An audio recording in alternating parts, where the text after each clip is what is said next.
ළඟදී ඉඳලා හරි මාසයි ගවුම් අඳින්න. ඉතින් තියෙන ගවුම් සමහර ඒවා මදි. එහෙනම් මට හිතුණා අලුතෙන් ගවුමක් ගන්න යන්න ඕනි කියලා. ඉතින් වැඩි හරියක් අඳින්නේ හරිම ලේසියට, ඒ කියන්නේ කම්ෆර්ටබල් නිසා ඩෙනිම් එකයි ටිකක් ඕවර්සයිස් ටී-ෂර්ට් එකක් තමයි අඳින්නේ. ඉතින් මට හිතුණා ළඟදී ඉඳලා ගවුම් තියෙන ඒවා පුළුවන් ඒවා අඳිනවා සහ අලුතෙන් ගවුම් දෙක තුනක් ගන්න ඕනි කියලා. ඉතින් මගේ සුපුරුදු මේකප් එක තමයි මේ තියෙන්නේ. මම ෆවුන්ඩේෂන් දාන්නේ නැහැ මූණට.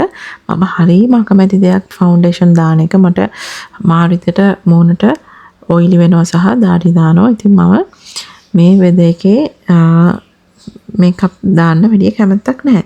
ඉතින් මම බ්ලෂර් දැම්මා, ලිප්ස්ටික් දැම්මා. ඔන්න දැන් යන්න තමයි යන්නේ. ත්‍රිවිල් එකට නැග්ගා. මෙන්න ෂොප් එකට ආවා. මේක ගවුම් ගොඩාක් තියෙන තැනක්. ලස්සන ගවුම් තියෙනවා.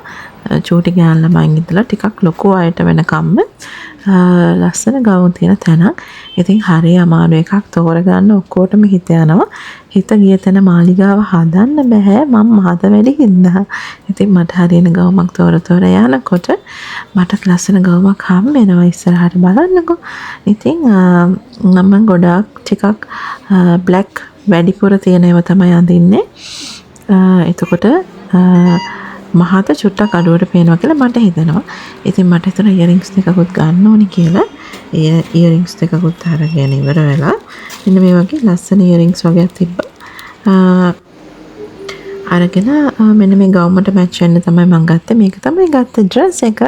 මට හිතුණා ඒක කියුට් කියලා. චබි තමයි මොනා කරන්නද කියලා කමක් නැහැ කියලා මං ගවුම් අඳින්න පටන් ගන්න තමයි දැන් යන්නේ. කියන්නේ පටන් අරන් තමයි ඉන්නේ.